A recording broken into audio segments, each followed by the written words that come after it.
Bismillahirrahmanirrahim. Assalamualaikum warahmatullahi wabarakatuh.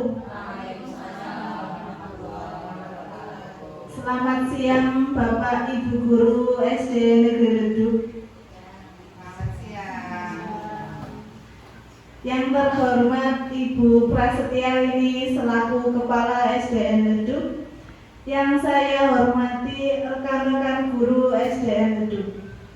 Pada kesempatan kali ini, marilah kita panjatkan puji syukur kehadirat Allah Subhanahu wa Ta'ala yang sudah melimpahkan rahmat serta hidayahnya kepada kita, sehingga kita semua dapat berkumpul dalam acara ini dengan keadaan sehat walafiat. Perkenalkan, saya Fadilah Wisda Mahastika dari CGP Angkatan 11 Kabupaten Banyumas. Pada kesempatan kali ini, izinkan saya untuk berbagi pemahaman mengenai budaya positif di sekolah.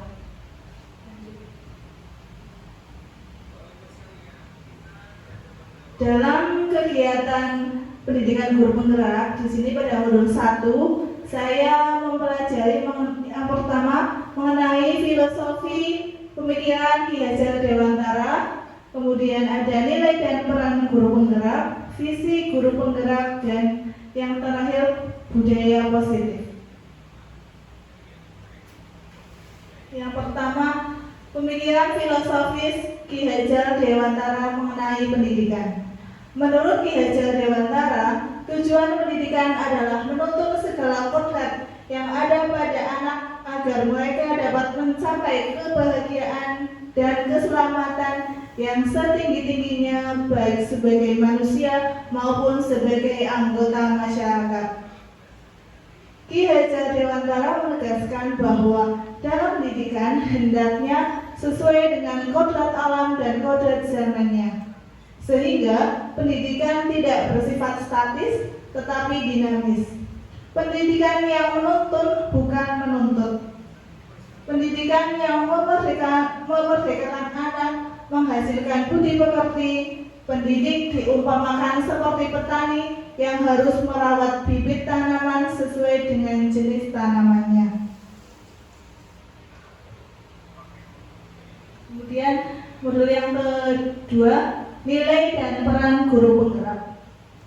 Dari pernyataan Ki Hajar Dewantara tersebut, seorang guru harus mempunyai nilai dan menjalankan perannya agar mampu menuntun tumbuh kembang murid melalui pengajaran yang berpusat pada murid. Di sini ada 5 nilai guru penggerak.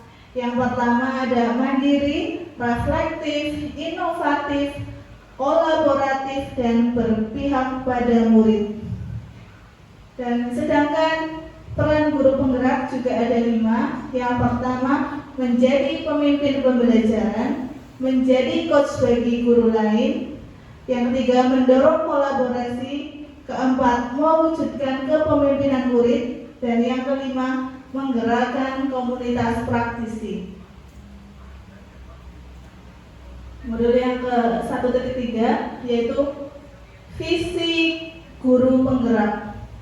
Dalam mewujudkan suatu perubahan diperlukan adanya visi dan langkah-langkah yang tepat dalam mencapai visi tersebut. Visi dapat terwujud jika terdapat kerjasama dengan semua warga sekolah. Oleh karena itu, dalam mewujudkan visi diperlukan langkah konkret menggunakan metode inquiry apresiatif. Inquiry apresiatif itu sendiri adalah pendekatan manajemen perubahan yang dimulai dengan menggali hal-hal positif, keberhasilan yang telah dicapai, dan kekuatan yang dimiliki sebelum menapak pada tahap selanjutnya dalam melakukan perencanaan perubahan menggunakan tahap Bagja. Di sini Bagja itu adalah akronim dari 5 langkah yang digunakan dalam sebuah proses inquiry apresiatif. Tahapan Bagja itu ada 5. Yang pertama, buat pertanyaan.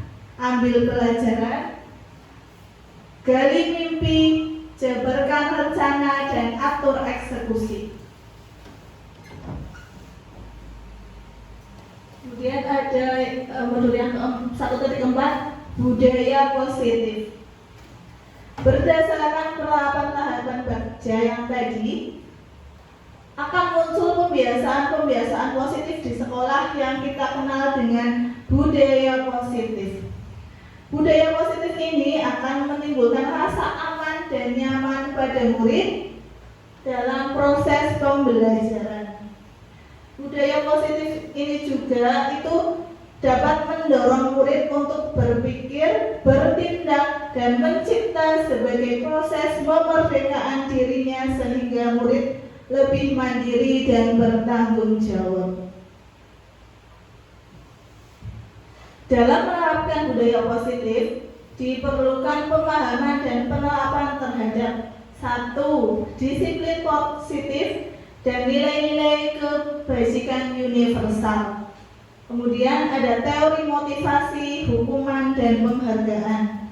Kemudian ada konsep restitusi, keyakinan kelas, kebutuhan dasar manusia dan dunia berkualitas, 5. Posisi kontrol guru, dan segitiga restitusi.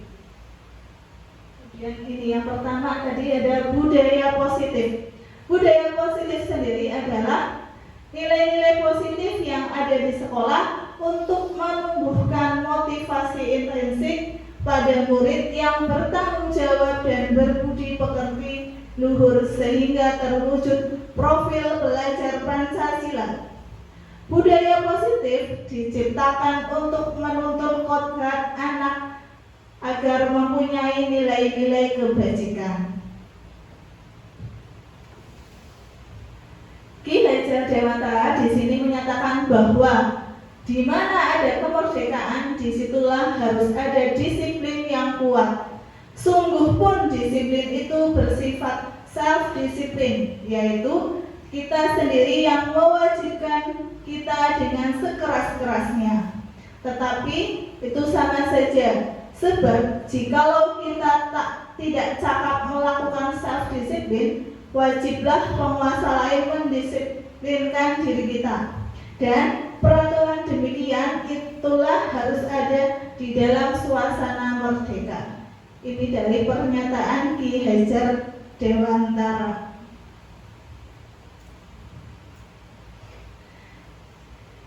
Di situ berdasarkan tadi yang disampaikan oleh Ki Hajar Dewantara itu menyatakan bahwa untuk mencapai kemerdekaan atau dalam konteks pendidikan, kita saat ini untuk mewujudkan murid yang merdeka, syarat utamanya adalah harus ada disiplin yang kuat.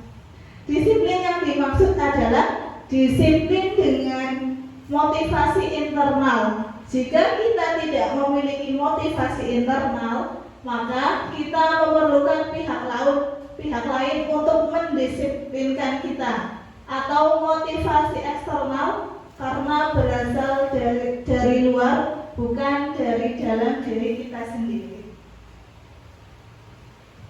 Kemudian ini ada disiplin positif.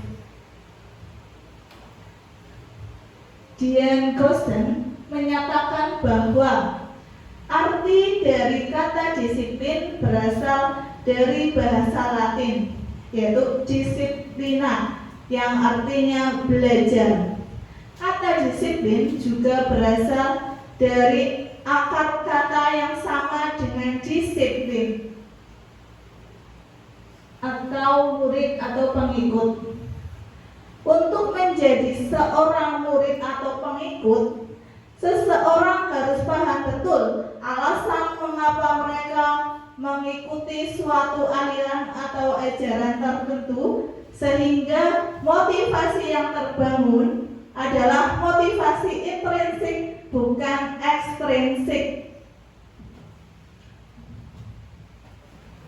Disiplin diri dapat membuat seseorang menggali potensinya menuju kepada sebuah tujuan yang mulia, sesuatu yang dihargai dan bermakna. Dengan kata lain, disiplin diri juga mempelajari bagaimana cara kita mengontrol diri dan bagaimana menguasai diri untuk memilih tindakan yang mengacu pada nilai-nilai yang kita hargai untuk tercapai tujuan mulia yang diinginkan.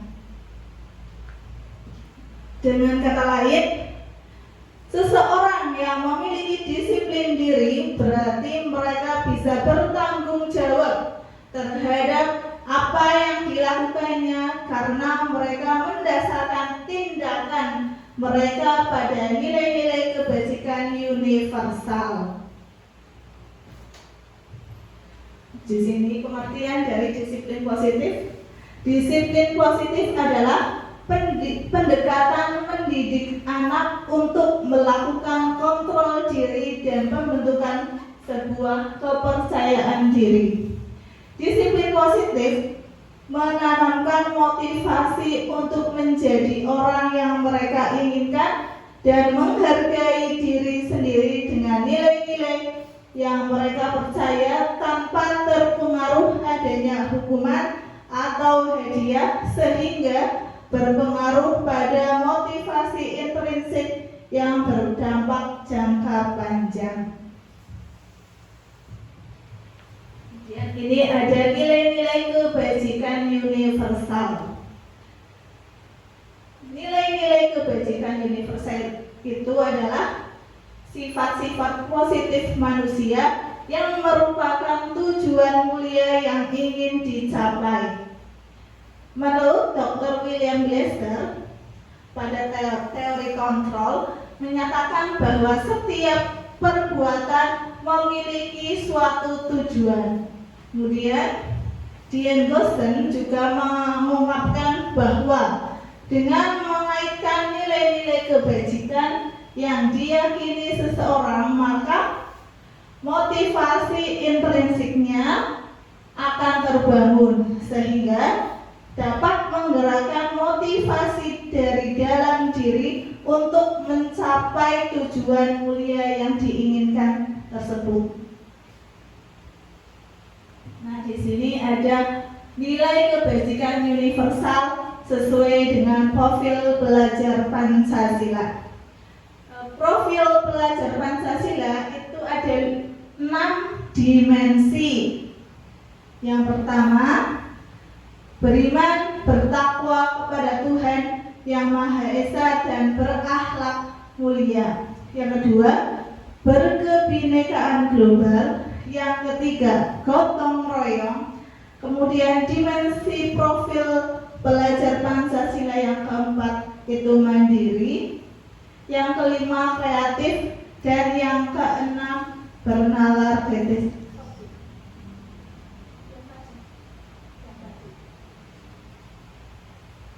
Nah, untuk itu agar kita lebih paham dan lebih mudah mengingatnya, kita menyanyikan profil pelajar Pancasila ini, Bapak Ibu.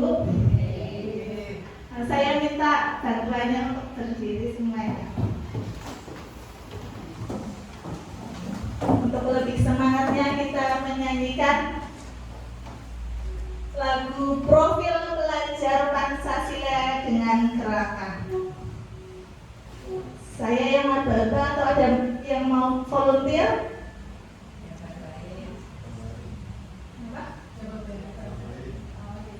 Saya ya, menggunakan gerakan.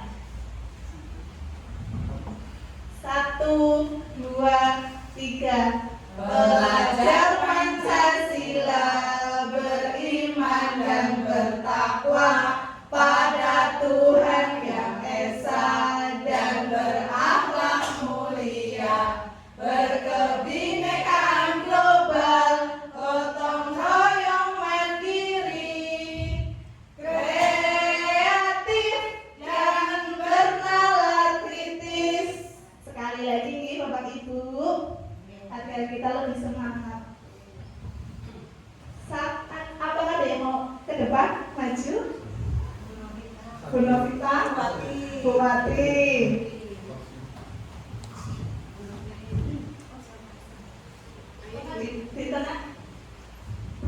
Ibu kita sekali lagi menyanyikan lagu Profil Pelajar Pancasila. 1, 2, 3.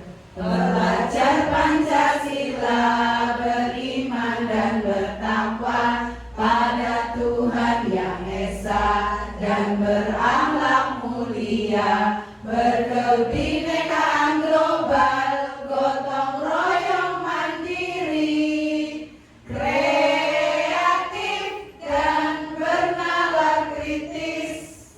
Tepuk tangan semuanya buat kita semuanya. Silakan Bu Lia dilanjutkan kembali. Terima kasih Bu Ai. Tepuk tangan untuk Bu Ai yang sudah pakai waktu. Jadi ini kita tuh dalam pembelajaran harus menerapkan keenam dimensi profil belajar Pancasila. Tadi yang pertama ada beriman dan bertakwa kepada Tuhan Yang Maha Esa dan berakhlak mulia. Kemudian ada berkebinekaan global, gotong royong, mandiri, kreatif, dan bernalar kritis. Kemudian ini ada teori motivasi. Ada 3 motivasi perilaku manusia menurut Dian Goosen, yaitu motivasi untuk menghindari ketidaknyamanan atau hukuman, kemudian motivasi untuk mendapatkan imbalan atau penghargaan dari orang lain, kemudian yang ketiga motivasi untuk menjadi orang yang mereka inginkan dan menghargai diri sendiri dengan nilai-nilai yang mereka percayai.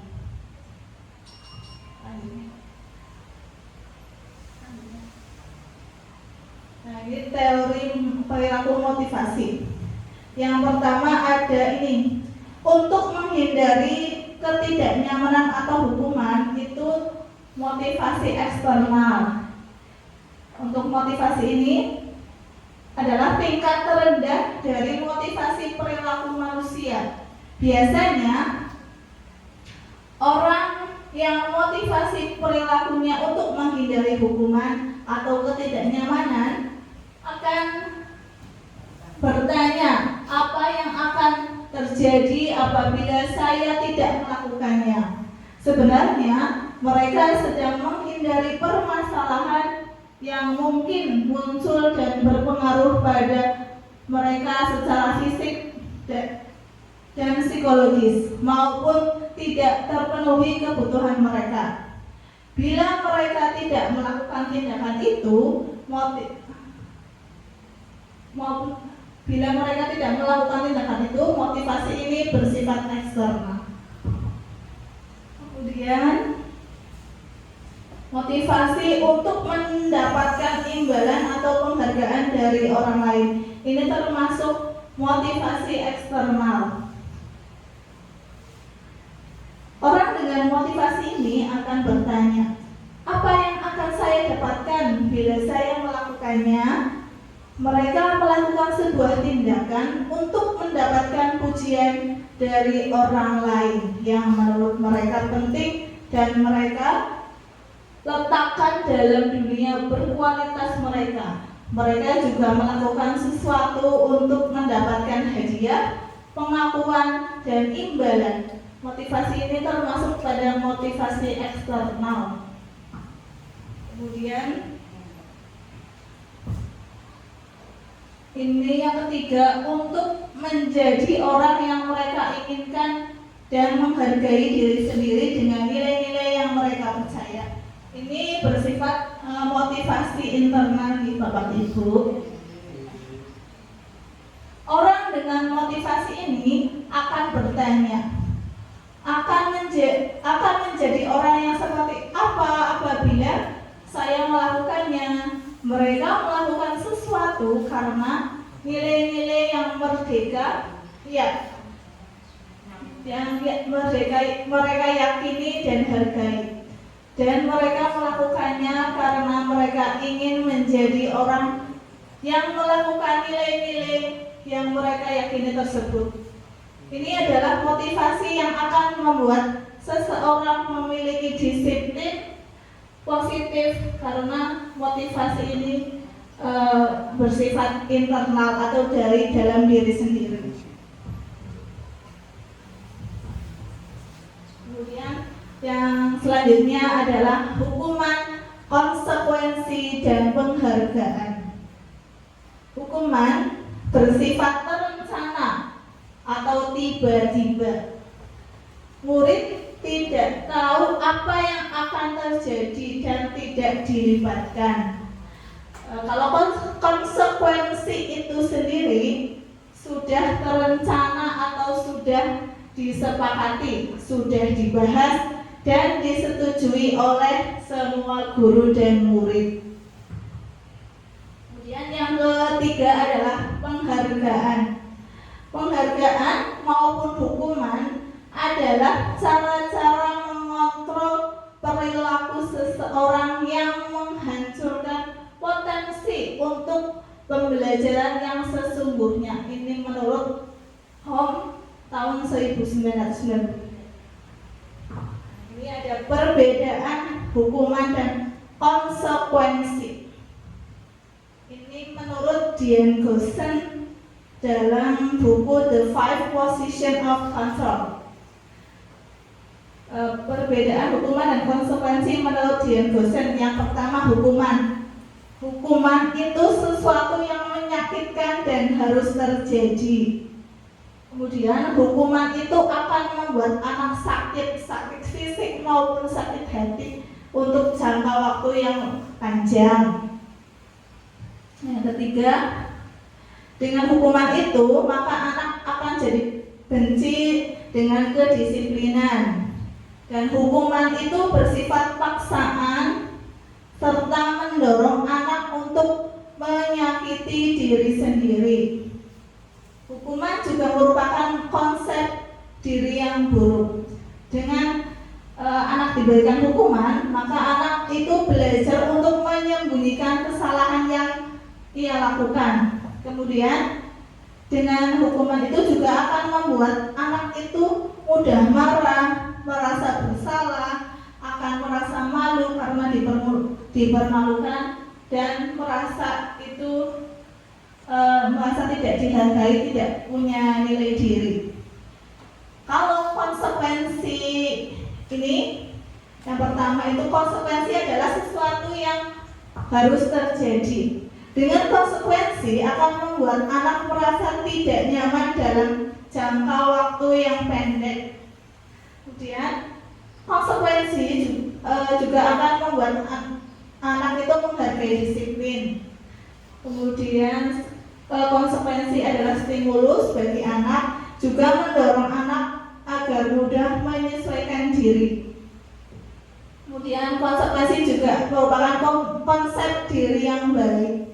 Dengan konsekuensi, anak akan belajar untuk mematuhi peraturan yang ada. Konsekuensi ini membuat anak itu kehilangan hak, kemudian membuat tidak nyaman dan merasa diasingkan untuk sementara atau time out. Ini dihukum oleh penghargaan. Pengaruh jangka pendek dan jangka panjang bila dihukum oleh penghargaan. 1. Penghargaan akan efektif jika kita menginginkan seseorang melakukan sesuatu yang kita inginkan dalam waktu jangka yang pendek. Yang kedua, jika kita menggunakan penghargaan lagi dan lagi terlalu sering, maka orang tersebut akan bergantung pada penghargaan yang diberikan serta kehilangan motivasi dari dalam. Jadi kita itu misalnya dalam mengajar itu tidak boleh terlalu sering memberikan penghargaan kepada anak, karena anak itu akan motivasi belajar dari dalam diri sendiri itu akan menurun, karena motivasinya dia belajar berprestasi karena ingin mendapat penghargaan dari gurunya. Kemudian jika kita mendapatkan penghargaan untuk melakukan sesuatu yang baik, maka selain kita senantiasa berharap mendapatkan penghargaan tersebut lagi, kita pun menjadi tidak menyadari tindakan baik yang kita lakukan. Nah, ini tadi memberikan penghargaan pada murid. Penghargaan itu tidak efektif karena penghargaan dengan kita terlalu sering memberikan penghargaan akan menurunkan kualitas, kemudian mematikan kreativitas anak, merusak hubungan antara guru dan murid, mengurangi ketepatan, dan dapat penghargaan menghukum. Ini ada konsep restitusi. Menurut Dr. Dian Goosen, restitusi adalah proses menciptakan kondisi bagi murid untuk memperbaiki kesalahan mereka sehingga mereka bisa kembali pada kelompok mereka dengan karakter yang lebih kuat. Kemudian menurut Charlson Goosen, restitusi sendiri adalah proses kolaboratif yang mengajarkan murid untuk mencari solusi pemecahan masalah dan membantu murid berpikir tentang orang seperti apa yang mereka inginkan dan bagaimana mereka harus memperlakukan orang lain. Jadi konsep restitusi sendiri itu digunakan oleh guru dan murid untuk menyelesaikan masalah-masalah yang terjadi pada murid. Nah, ini yang tadi perbedaan hukuman, konsekuensi, dan restitusi. Hukuman itu bersifat negatif, sedangkan konsep restitusi itu sifatnya positif.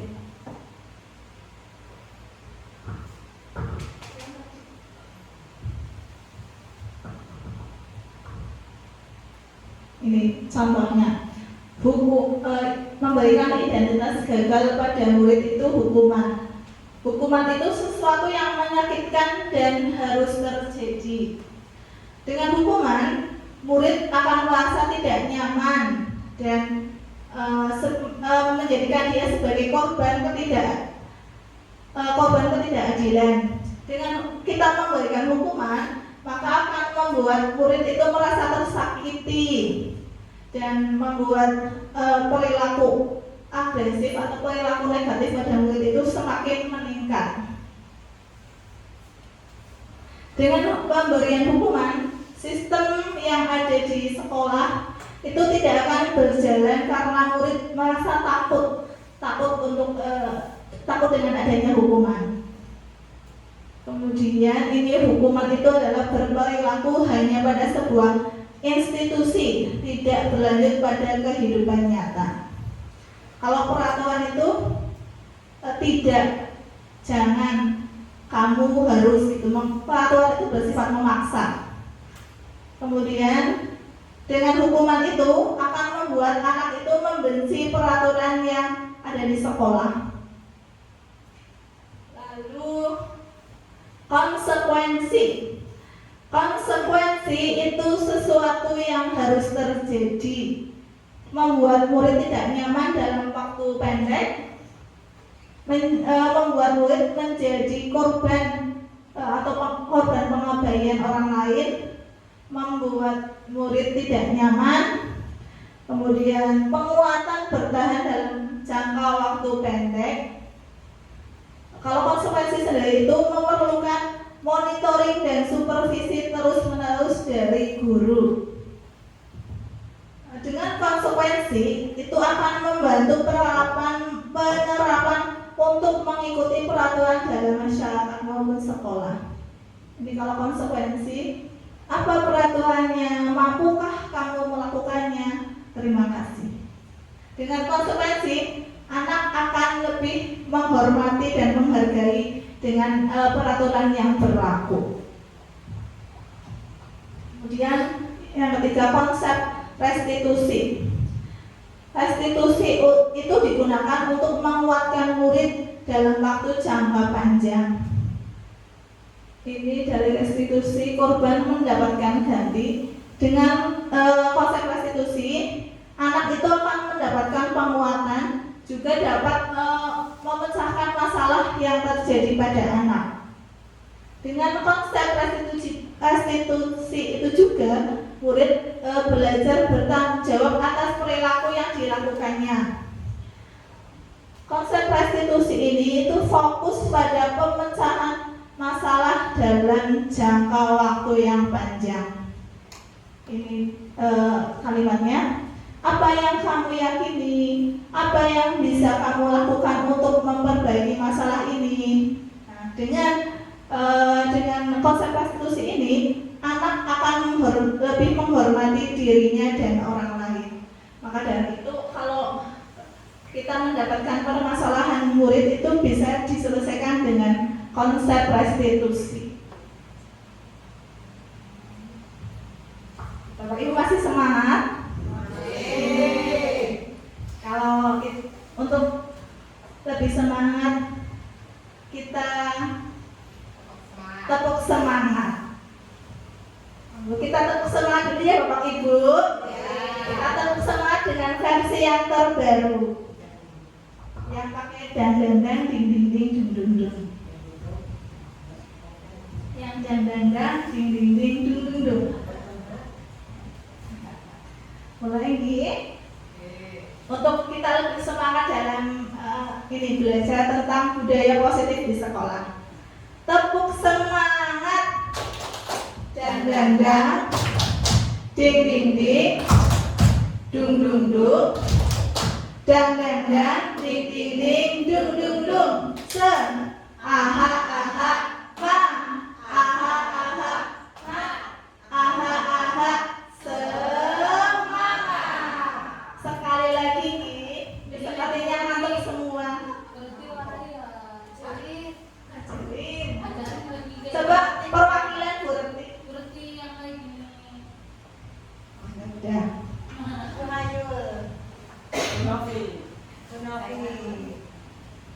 Yuk kita sekali lagi nggih. Tepuk semangat. Dang-dang, ding-ding-ding, dung-dung-dung, dang-dang-dang, ding-ding-ding, dung-dung-dung. Aha-aha, aha-aha, aha-aha, semangat. Semangat ini tepuk tangan untuk kita semua. Dari guru-guru leduk yang sangat hebat meresap.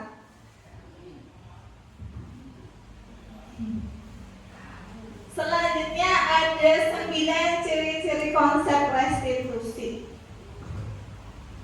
Yang pertama, ciri-ciri restitusi yaitu restitusi itu bukan untuk menebus kesalahan, tetapi dengan restitusi kita itu belajar dari kesalahan yang kita lakukan.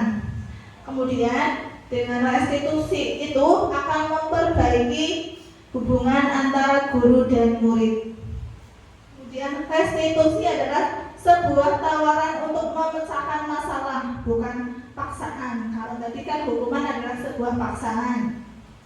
Restitusi itu menuntut kita untuk melihat bagaimana diri kita itu, bagaimana kita berperilaku, apa yang kita yakini, begitu. Yang kelima, ciri-cirinya, restitusi itu mencari kebutuhan dasar yang mendasari sebuah tindakan yang dilakukan. Kemudian yang keenam, restitusi diri adalah cara yang paling baik untuk memecahkan masalah yang terjadi pada diri kita.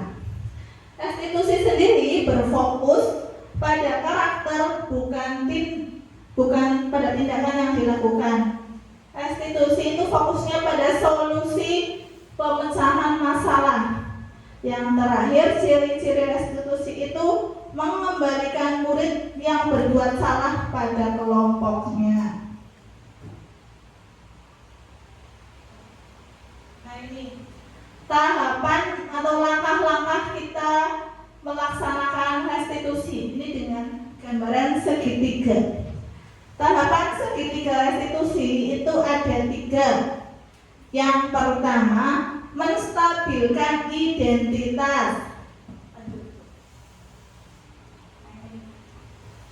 tahapan restitusi yang pertama itu adalah menstabilkan identitas.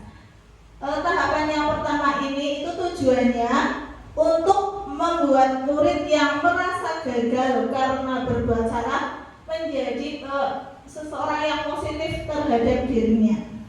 Nah, contoh kalimat yang digunakan untuk menstabilkan identitas ini. Yang pertama, berbuat salah itu tidak apa-apa, hal yang manusiawi. Tidak ada manusia yang sempurna, tidak ada manusia yang tidak pernah berbuat salah. Bapak Ibu guru juga pernah kok berbuat salah. Nah, yang ketiga, kita pasti bisa menyelesaikan permasalahan yang kamu alami. Yang keempat, Bapak Ibu tidak tertarik untuk mencari tahu siapa yang benar dan siapa yang salah. Bapak Ibu guru lebih tertarik untuk menyelesaikan masalah yang kamu alami. Ini yang terakhir, kita untuk menstabilkan identitas juga kita bisa berkata, apabila kamu menyalahkan diri sendiri secara terus-menerus, apakah kamu akan bersikap baik kepada dirimu sendiri? Itu contoh untuk menstabilkan identitas pada murid yang bermasalah. Kemudian tahapan segitiga restitusi yang kedua adalah validasi tindakan yang salah. Tahapan validasi tindakan yang salah itu tujuannya untuk membantu murid mengenali basic yang ingin dipenuhinya ketika melakukan kesalahan itu. Jadi agar murid sendiri itu mengenali dirinya, kenapa sih melakukan kesalahan itu. Nah, pada tahap validasi tindakan yang salah itu kita bisa berkata kepada murid kita, contohnya ini, kamu bisa saja kan melakukan hal yang lebih buruk, tapi kenapa kamu melakukan ini? Yang kedua, kamu pasti punya alasan mengapa kamu melakukan hal itu. Yang ketiga, apa yang penting bagi diri kamu? Kamu boleh tetap berusaha menjaga sikap itu, tapi tambahkan sikap lain yang baru. Kemudian, maukah kamu belajar cara lain untuk mendapatkan yang kamu butuhkan tanpa harus memukul? Itu tahap segitiga restitusi yang kedua, validasi tindakan yang salah.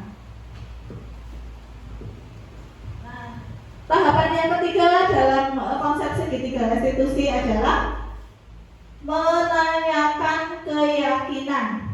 Menanyakan keyakinan itu tujuannya adalah menyiapkan anak untuk meyakini nilai-nilai yang dipercaya dan menjadi orang yang dia inginkan.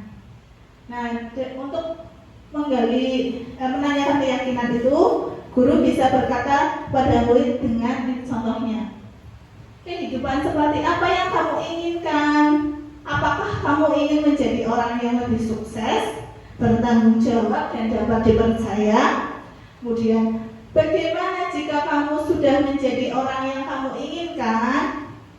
Itu contoh kalimatnya. Nah, di sini konsep restitusi itu digunakan untuk menyelesaikan atau mencari solusi permasalahan yang terjadi pada murid. Nah, tahapan restitusi tadi ada 3 nih Bapak Ibu. Yang pertama tadi apa nih? Menstabilkan identitas. Yang kedua, validasi tindakan yang salah. Yang ketiga, menanyakan keyakinan. Jadi ada 3 tahapan yang dilakukan untuk dalam segitiga restitusi untuk mencari solusi dari permasalahan yang terjadi pada murid. Nah, ini contoh video praktik segitiga restitusi yang saya laksanakan minggu yang lalu. Jadi ini ada kasus seorang anak bernama Naura Pia Zafira, kelas 5A, pada hari Senin datang terlambat ke sekolah sehingga tidak ikut pada upacara bendera. Naura datang ke sekolah pada pukul 7:15. Di sini Naura Puya melanggar keyakinan kelas, yaitu datang terlambat ke sekolah.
Itu demikian contoh penerapan segitiga restitusi pada permasalahan yang terjadi pada murid. Kasus yang pertama tadi itu ada seorang anak yang datang terlambat ke sekolah. Padahal kesepakatan kelas atau keyakinan kelasnya itu bahwa murid itu harus datang ke sekolah tepat waktu, sebelum jam 7 harus sudah ada di sekolah. Ketika murid datang terlambat, maka kita itu sebagai guru itu harus mencari solusi dari permasalahan yang dialami oleh siswa itu, bukan memberikan hukuman kepada siswa. Nah tadi guru dalam contohnya, guru telah melaksanakan 3 tahapan restitusi, yaitu menstabilkan identitas, validasi tindakan yang salah, dan menanyakan keyakinan kelas. Ini ada contoh praktek segitiga restitusi lagi untuk kasus yang kedua. Ini melanggar keyakinan kelas, makan di dalam kelas saat pembelajaran berlangsung. Ini contohnya, Bilal, salah satu murid kelas 5A SDLD pada saat pembelajaran pendidikan Pancasila, terlihat makan jajan secara sembunyi-sembunyi saat guru sedang menerangkan pembelajaran. Nah ini silakan dilihat tahapan-tahapan restitusinya.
tadi contoh praktik penerapan segitiga restitusi pada anak yang melanggar keyakinan kelas.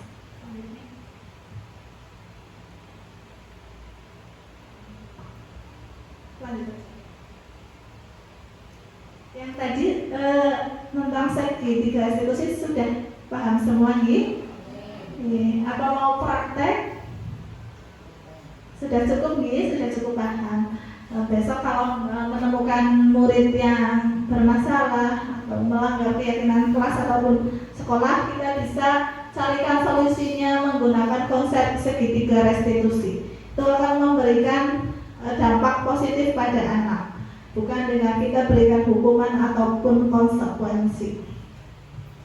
Kemudian setelahnya ada keyakinan kelas. Keyakinan kelas itu sendiri adalah salah satu budaya positif yang dapat dikembangkan dan diterapkan di kelas. Murid akan lebih tergerak dan bersemangat menjalankan keyakinan yang ia buat, yang ia yakini, daripada hanya sekedar mengikuti serangkaian peraturan. Jadi di sini keyakinan kelas itu berbeda dengan peraturan kelas, atau keyakinan sekolah itu beda dengan peraturan sekolah.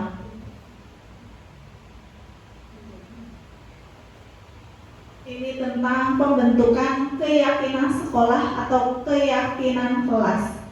Keyakinan kelas itu bersifat abstrak daripada peraturan. Keyakinan itu lebih rinci dan konkret. Keyakinan kelas berupa pertanyaan-pertanyaan universal dan dibuat dalam bentuk positif. Keyakinan kelas itu jangan terlalu banyak nih Bapak Ibu, sehingga akan mudah diingat dan dipahami juga dilaksanakan oleh anak didik kita. Keyakinan kelas itu sesuatu yang dapat diterapkan di lingkungan kelas maupun kalau keyakinan kelas di kelas, kalau keyakinan sekolah diterapkan di sekolah dan dilaksanakan juga oleh semua warga sekolah. Semua warga sekolah itu hendaknya berkontribusi dalam pembuatan keyakinan sekolah atau keyakinan kelas dengan kegiatan curah pendapat atau diskusi. Nah, kemudian kita itu sebagai warga sekolah harus bersedia meninjau kembali keyakinan kelas atau keyakinan sekolah dari waktu ke waktu, jadi dinamis,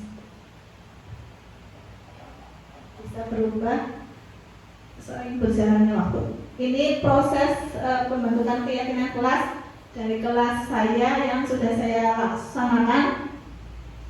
Yang pertama itu anak menuliskan keyakinan yang ingin diterapkan di kelas.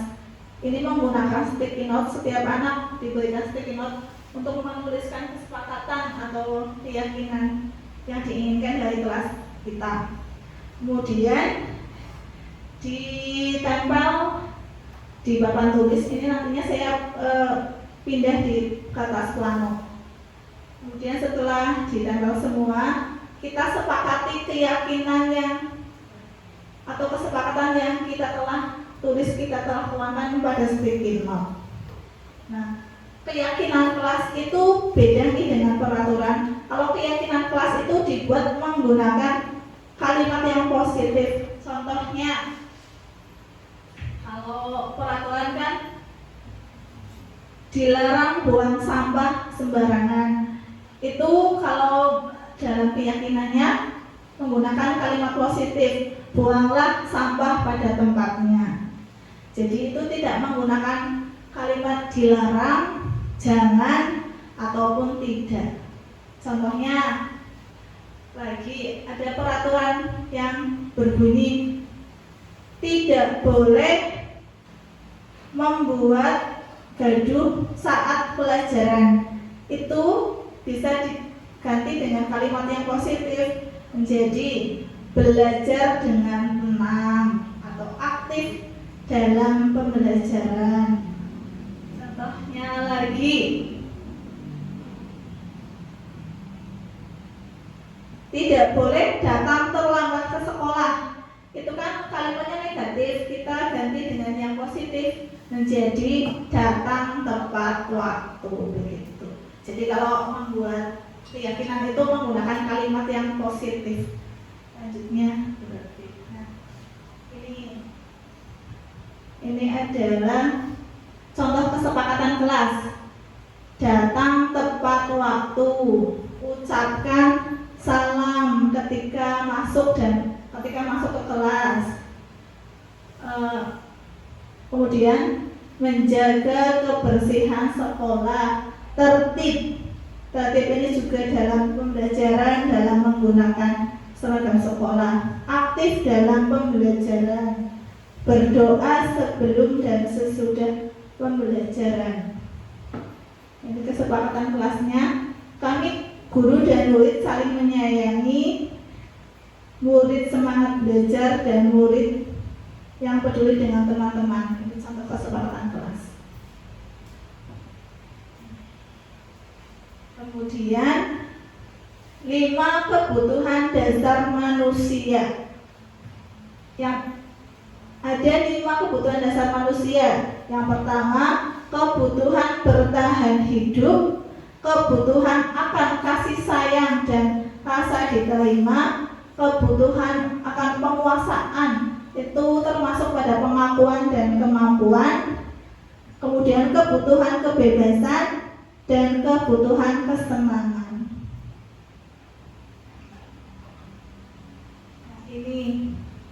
Ini contoh kebutuhan dasar. Ibu guru bilang, aku tidak boleh bersenandung sewaktu mengerjakan tugas. Katanya, kelas harus tenang, tidak ada suara. Padahal aku kan senang menyanyi. Ini termasuk kebutuhan yang mana, Gi? Bu Novita, yang mana ini? Coba. Kebutuhan yang nomor 1. Ibu guru bilang, aku tidak boleh bersenandung sewaktu mengerjakan tugas. Katanya, kelas harus tenang, tidak ada suara. Padahal aku kan senang menyanyi. Ini berarti kebutuhan apa nih Bapak Ibu? Tadi kan ada 5. Coba diulangi berarti. Nah, ini ada 5 kebutuhan dasar manusia. Kebebasan, kesenangan. Iya. Jadi ini ada 5 nih. Jadi setiap manusia pasti itu butuh untuk bertahan hidup, untuk diterima oleh orang lain, butuh kasih sayang, butuh diakui atas kemampuan yang dimiliki, kemudian kebutuhan akan kebebasan, akan pilihan yang ingin dipilih begitu, kemudian kebutuhan kesenangan untuk merasa senang. Jadi, nah ini ibu guru bilang, aku tidak boleh bersenandung sewaktu mengerjakan tugas. Katanya, kelas itu harus tenang, tidak ada suara. Padahal aku kan senang menyanyi. Berarti kebutuhan apa nggih? Kesenangan nggih. Yang tadi itu yang nomor 1 itu kebutuhan kebebasan.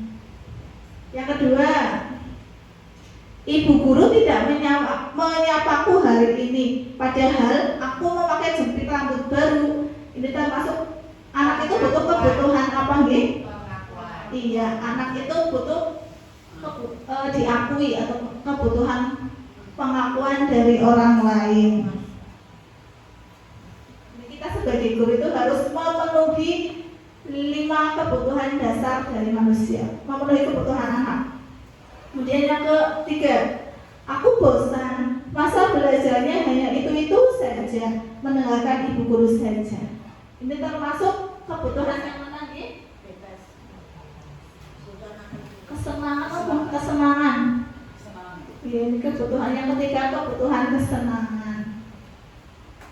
Terus ini, aku sebel, gambarku tidak rapi, malah ibu guru menunjukkan ke teman-temanku di depan kelas. Jadi kebutuhan apa nggih? Coba ulang itu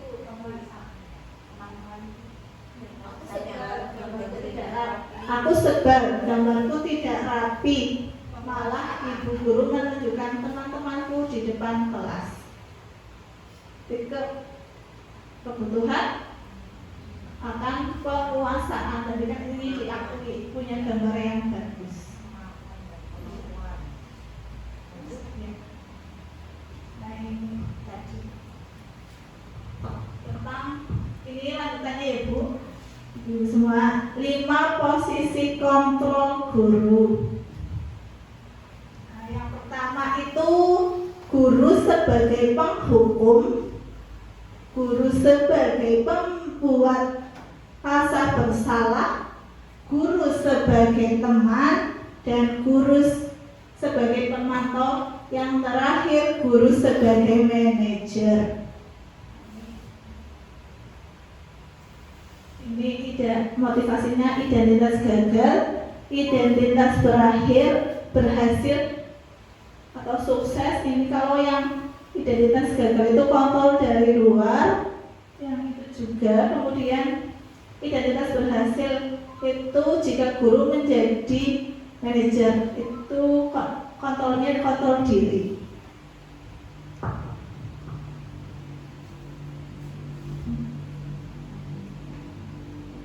Ini guru sebagai penghukum, yang dilakukan guru itu menghardik, menunjuk-nunjuk, menyakiti dan menyindir. Itu kalau posisi kontrol guru sebagai penghukum.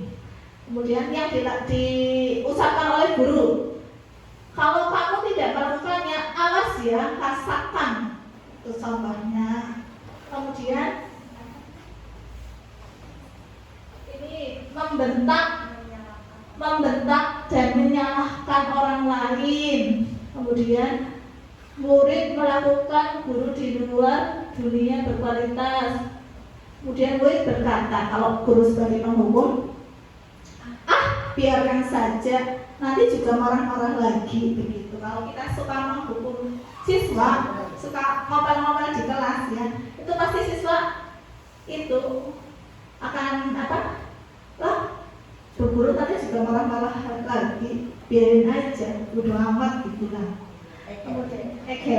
Kemudian dampaknya pada murid itu dengan kalau posisinya guru sebagai penghukum, maka akan mengulangi kesalahan-kesalahan yang sama, karena pasti gurunya kan ini sih hanya berkata ini, menghardik, menunjuk-nunjuk, itu akan memberikan dampak yang negatif pada murid.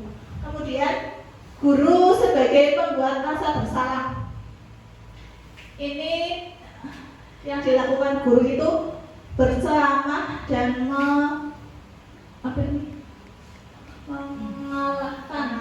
mengatakan seharusnya kamu begini. Ibu kecewa karena kamu begini begitu. Yang dikatakan oleh guru, kamu seharusnya begini. Kamu sudah tahu ibu lelah sekali.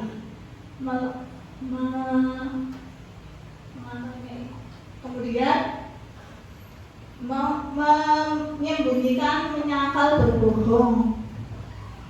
Ini kalau guru sebagai pembuat rasa bersalah, maka murid akan berkata, maafkan saya Bu Guru, contohnya. Kalau ini juga akan membuat murid merasa rendah diri. Beda ini dampaknya. Kalau guru sebagai penghukum, dampaknya murid akan mengulangi kesalahan yang sama berulang kali.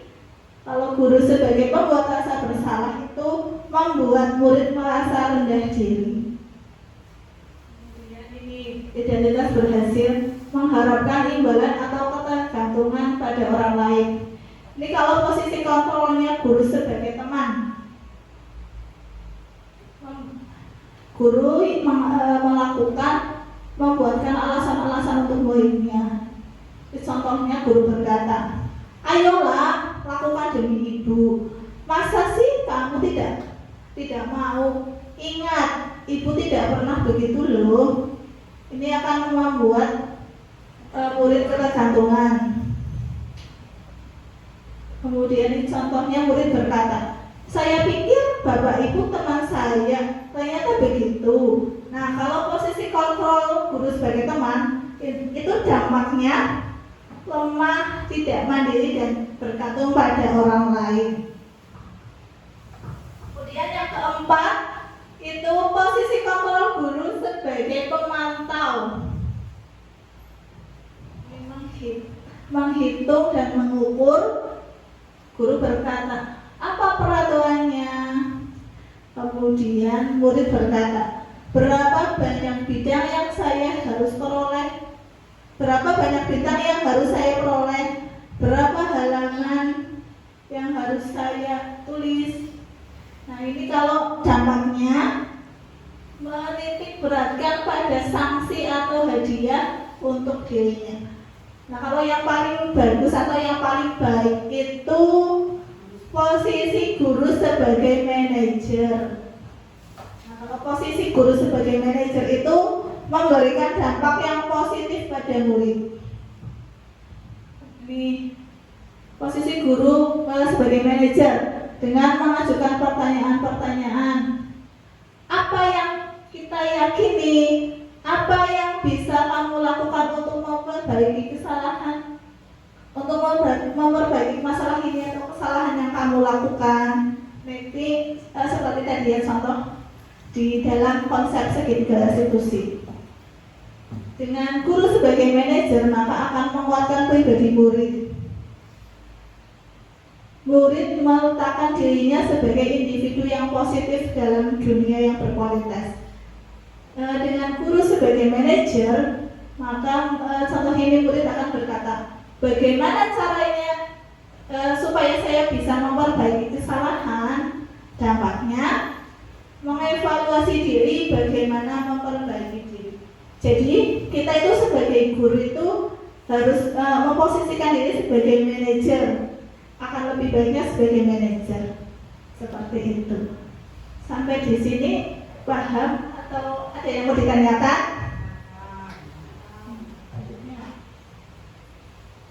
Oh iya. Refleksi ini di dalam budaya positif sekolah itu ada yang namanya tadi nilai-nilai kebajikan universal. Itu berdasarkan 6 dimensi profil pelajar Pancasila.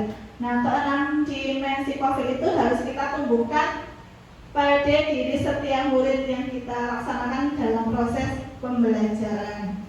Kemudian ada namanya konsep segitiga restitusi.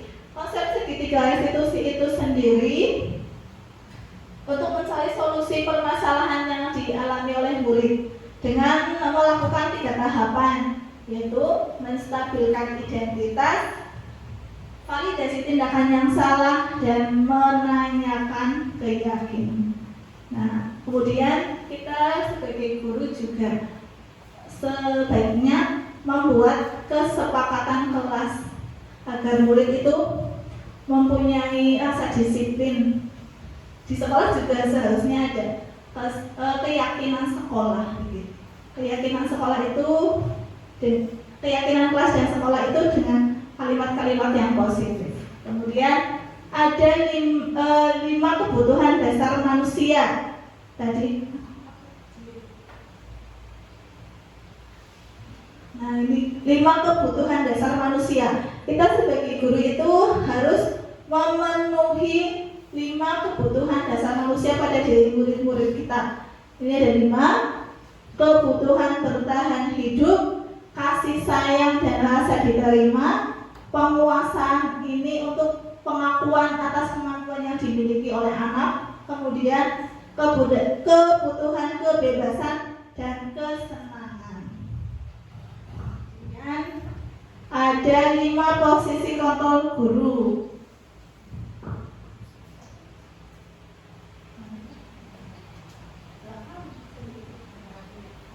Posisi kontrol guru sebagai penghukum. Guru itu sebagai penghukum, pembuat rasa bersalah, teman, kemudian pemantau dan manajer. Jadi kita itu sebagai guru sebaiknya dan seharusnya itu menjadi posisinya sebagai manajer. Ini tadi tentang berbagi pemahaman mengenai budaya positif di sekolah.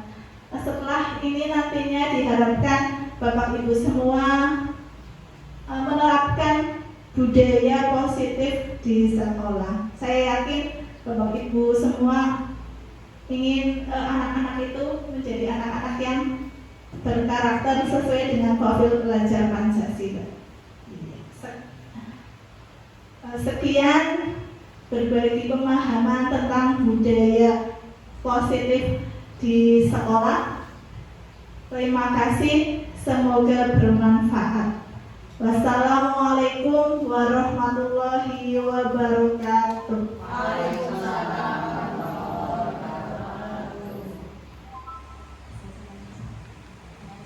Apakah ada yang mau tanya jawab, Bapak Ibu semua? Coba monggo Bu Wati.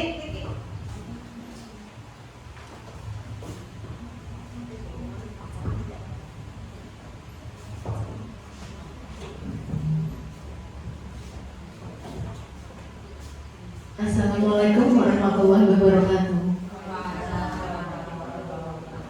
Pada ketiga saya mau tanya bagaimana cara yang baik untuk memberikan hukuman apabila ada siswa atau siswi kita yang melakukan pelanggaran kesepakatan yang telah dibuat. Terima kasih.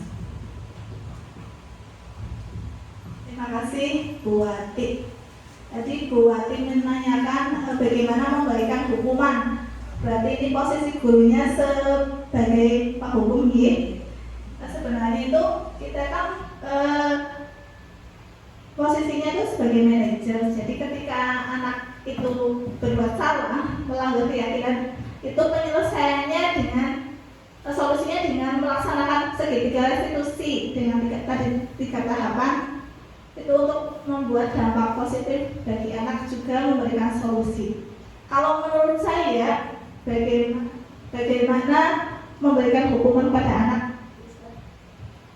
Itu berikanlah hukuman yang menyadarkan, bukan menyalahkan. Jadi kita itu sebagai guru berikan hukuman yang menyadarkan anak akan kesalahannya itu, sehingga anak itu tidak akan sadar bahwa apa yang dilakukannya itu salah dan tidak akan mengulanginya lagi. Begitu Bu Wati. Intinya memberikan hukuman yang menyadarkan, bukan hukuman fisik ataupun psikis tadi yang sudah dipaparkan. Apakah ada yang mau tanya lagi?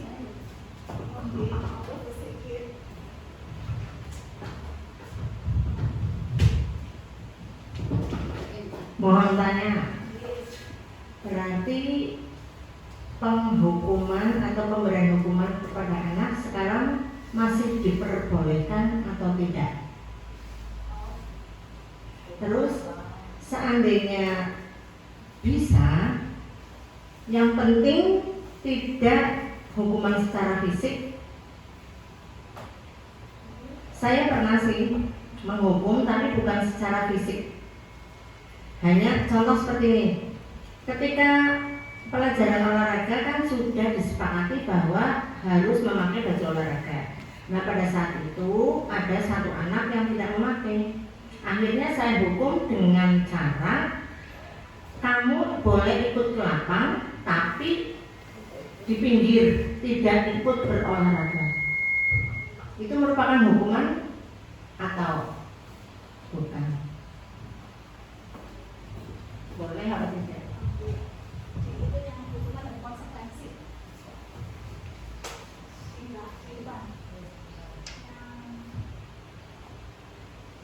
Tadi yang ditanyakan sedikit, anak itu tidak pakai seragam sehingga tidak boleh ikut olahraga dan nunggu di pinggir lapang.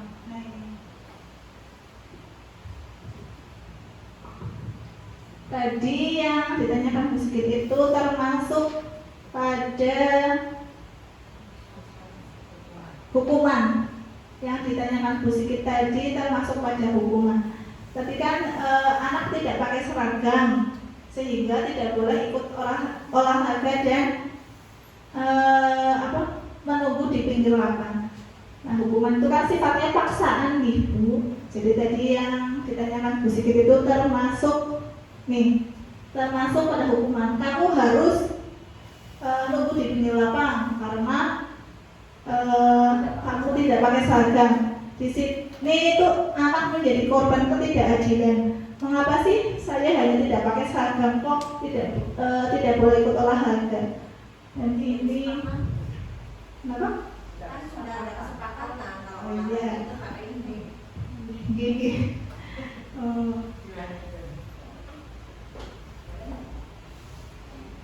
Ya boleh saja.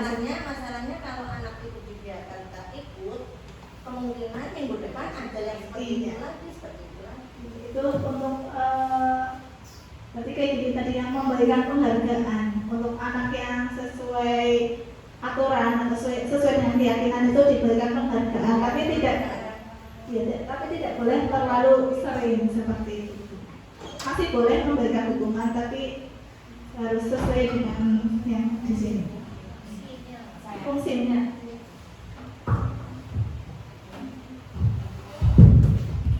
Oke, terima kasih Bu Tika atas kesempatannya.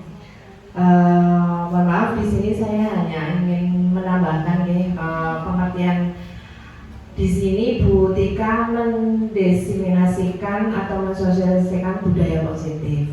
Dalam artian seperti ini Bapak Ibu, dulu kita mungkin dididik oleh para guru-guru kita begitu disiplinnya, begitu dalam artian pasti ada hukuman di situ. Nah, semakin dengan bertambahnya zaman, bertambahnya masa, kemudian perkembangan zaman yang semakin bertambah, anak-anak sekarang itu kalau diberikan hukuman itu tidak mempan Bapak Ibu. Jadi maksudnya di sini adalah kalau memang dalam kesepakatan sudah disepakati untuk memberikan konsekuensi dari apa yang telah dia langgar, monggo. Tapi kembali lagi setidaknya kita sedikit demi sedikit itu mengurangi hukuman kepada siswa. Memang nampaknya mungkin secara tidak langsung nampaknya seperti anak dibiarkan, dibebaskan, itu tidak Bapak Ibu.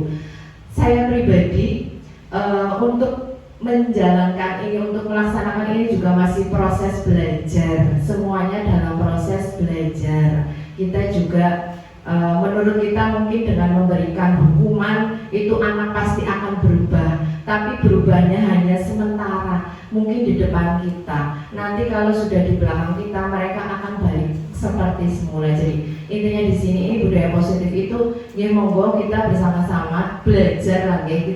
Saya sendiri juga di sini belajar dan masih terus belajar bagaimana caranya untuk mulai meninggalkan hukuman-hukuman dalam pendidikan di sekolah kita. Karena pada dasarnya pertama mungkin kalau kita anak-anak cetakan anak-anak kelahiran tempo dulu tahun sampai tahun 90-an mungkin masih bisa ini tapi kalau tahun 2000 ke sini anak-anak kalau diberikan hukuman itu mereka justru kalau misalkan punya mental yang kuat ya mereka mungkin akan nurut tapi punya dendam di dalam hatinya, punya kebencian, dan itu yang kita prihatinkan. Contohlah seperti kegiatan-kegiatan PPDB, kemudian ospek semacam itu kan, misalkan senior dulunya oleh seniornya digitukan, sekarang juniornya dia dendam, jadi dendamnya ke bawah seperti itu. Sebetulnya itu yang ingin kita hindari, ingin kita cegah. Jadi sedikit demi sedikit kita tinggalkan hukuman, kita mulai mencoba untuk restitusi. Jadi di sini saya mohon nanti Bu Tika yang praktek segitiga yang sudah di ini Bu Tika mohon untuk lebih ditayangkan lebih jelas itu terutama tadi suaranya apa yang contoh-contoh kalimat apa yang harus disampaikan ketika restitusi. Demikian nggih Bu Sigit, nuwun sewu, bisa diterima. Bisa. Terima kasih. Baik, terima kasih. kepada Bu Novi untuk masukan dan penguatannya dan tambahan materinya. Sangat bagus sekali. Tepuk tangan untuk Bu Novi. Sudah cukup nggih? Apa ada yang mau ditanyakan lagi? Cukup nggih? Terima kasih Bapak Ibu semua untuk waktunya. Semoga apa yang saya sampaikan pada hari ini bisa diterapkan di sekolah maupun di kelas kita masing-masing. Wabillahi taufiq wal hidayah. Wassalamualaikum warahmatullahi wabarakatuh.